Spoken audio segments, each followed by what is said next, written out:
The story begins with a man traveling in a carriageway heading to the kingdom. Suddenly he is chased by a group of goblins. He screams in fear, begging for help. One of the goblins jump on his carriageway, but it is quickly arrowed down by the warriors. They began defeating all the goblins, not allowing any of them to escape. We are then introduced to Fate Graphite. His job is to guard the castle. The warriors return full of happiness, discussing their conquest over the goblins. Fate watches on, depressed that he will never be able to destroy goblins like the warriors due to his gluttony skill. He holds on to his stomach in hunger.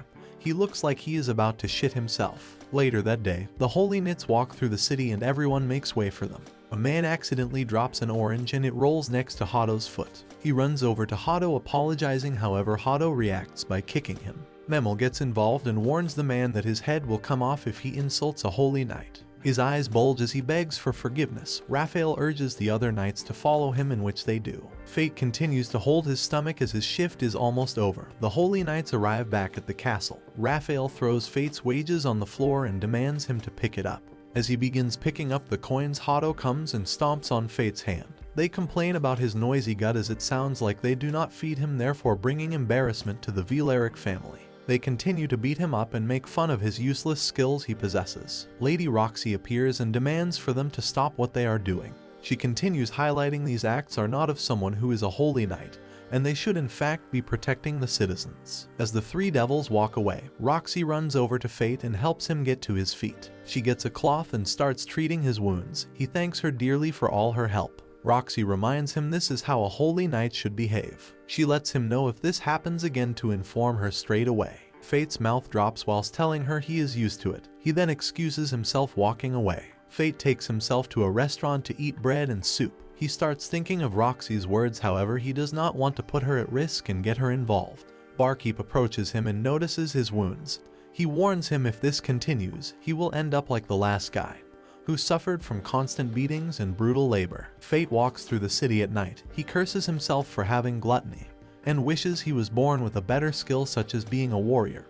He feels he is trapped as a loser. He notices thieves from a distance and instantly rushes to inform Lady Roxy. She asks him to take over and stand guard whilst she chases down the thieves. She whips out her sword and leaves. Fate hears fighting from a distance and wonders if it is over. To his surprise, one of the thieves runs towards him. As he thinks about running away, he remembers Roxy trusted him to stay on guard. He points the tip of the flagpole at the thief and then stabs him into his chest, defeating the thief. As he starts to panic, a voice is heard claiming his gluttony skill has been activated and stats have been increased. Identify and telepathy have been added to his skill set. Lady Roxy returns, running over to Fate. She notices he looks different and is concerned. She is relieved when Fate informs her he has not been hurt. He wants Roxy to take all the credit for what he did, as Fate fears it may cause issues if Raphael finds out. She has a proposal for Fate and asks if he would like to work for the Hart family. He takes a step back in complete shock. He accepts her offer with huge relief. Later on, Fate sits and wonders what his new skills mean.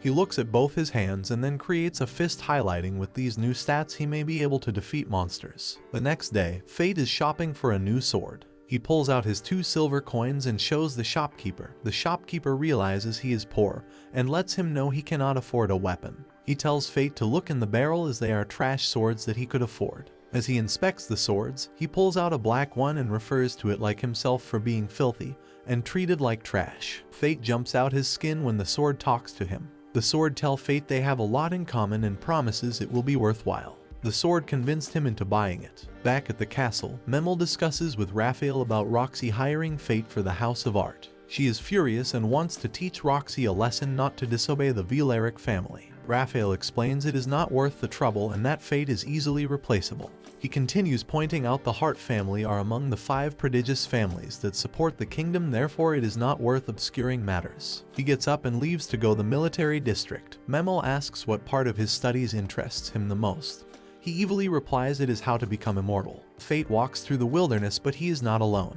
A goblin appears from nowhere and jumps at him. He quickly slashes the goblin with his sword, putting his skills to the test. His gluttony skills gets activated and has an increase in stats. His skill strength has also been boosted. He is faced with a group of ugly-looking goblins and begins fighting with them. After each kill of a goblin, his gluttony skill keeps activating. Fate defeats them all, putting the goblins to bed early. He is shocked that his stomach has not growled the whole day, and this has never happened to him before. Fate is confused as he thought your skill level remains the same from birth. The sword tells him to thank Gluttony for that because usually your stats will increase from battles and with experience your level will increase. The sword continues to explain the Gluttony skill in fact steals stats and skills without any experience, hence the reason why Fate is still at level 1.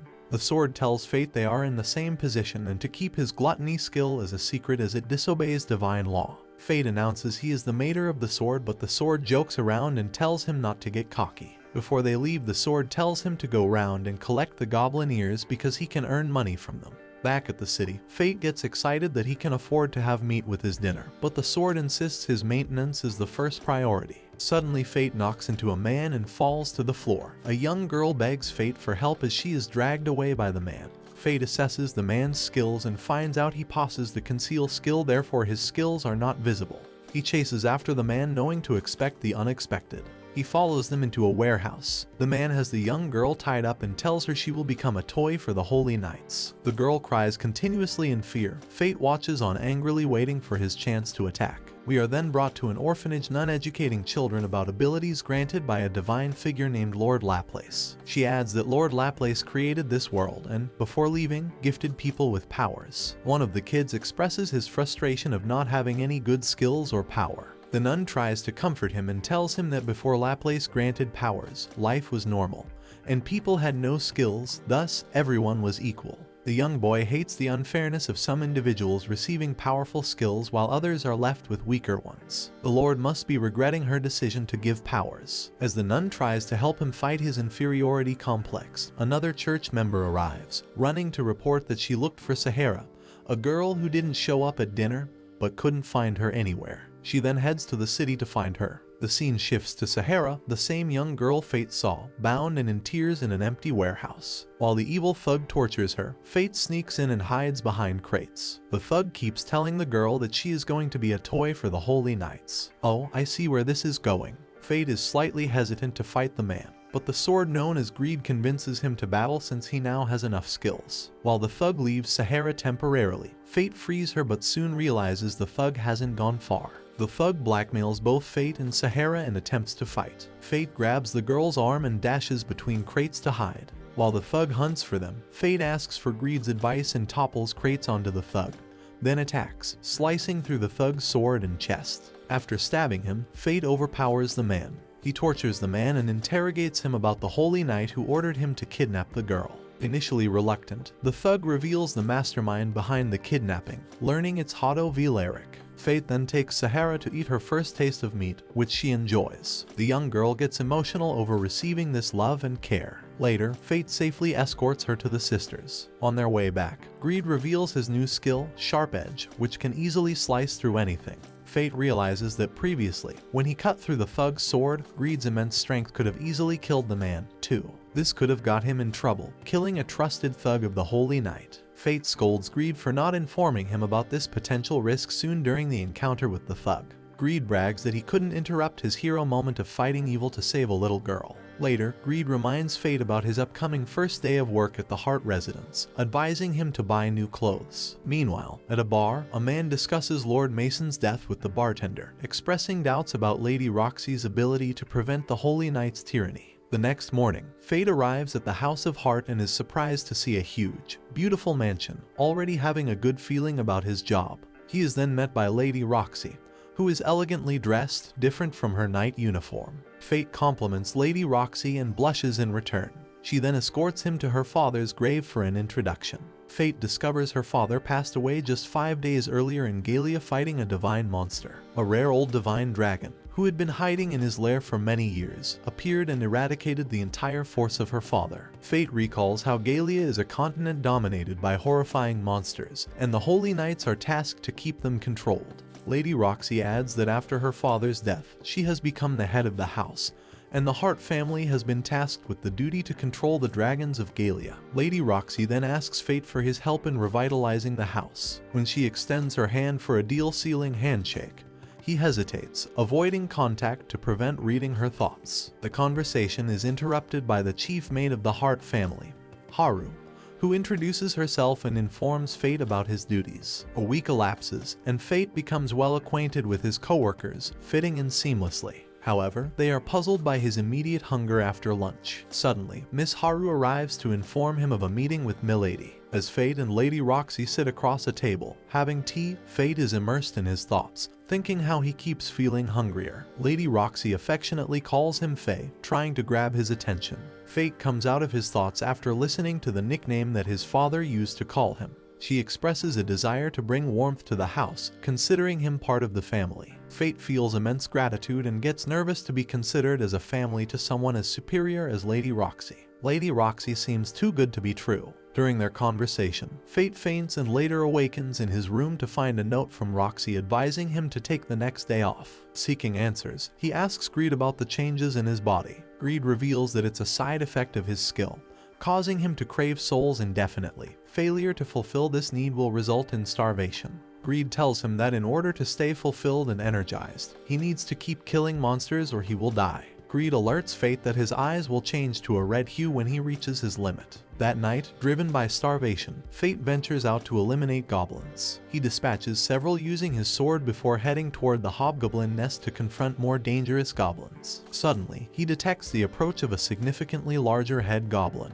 Greed warns him about the head goblin's ability to heal wounds through regeneration, highlighting the danger it poses. Utilizing a surprise trick, Fate manages to sever the goblin's arm. Despite the goblin's attempt to retaliate by swinging its injured limb, Fate skillfully strikes and defeats the larger creature. As a result, Fate gains self-healing skill and improves his statistics. He becomes significantly powerful with this victory. Greed tells Fate that he needs an upgrade, too. He explains that Fate can enhance him by utilizing his statistics, but must spend all of them in the process. No wonder the sword's name was Greed. Fate initially refuses to give all his statistics to the sword, but Greed says that if he cannot upgrade him, he will soon lose the ability to wield him. Why is the sword acting like it is Thor's Mjolnir? Fate consents, seeing it as a collaborative effort where both progress together. Enhancing his sword enables him to transform it into a bow that operates without the need for arrows. This upgrade allows him to create arrows out of thin air, guiding them toward targets with precision. Fate practices his newfound skills by practicing on the goblins in the vicinity. Later, Fate cuts the ear of the head goblin and places it outside the orphanage as a donation, hoping it will earn enough money for them to have a proper meal. And that brings this to an end. Thanks for watching. Please remember to subscribe to the channel.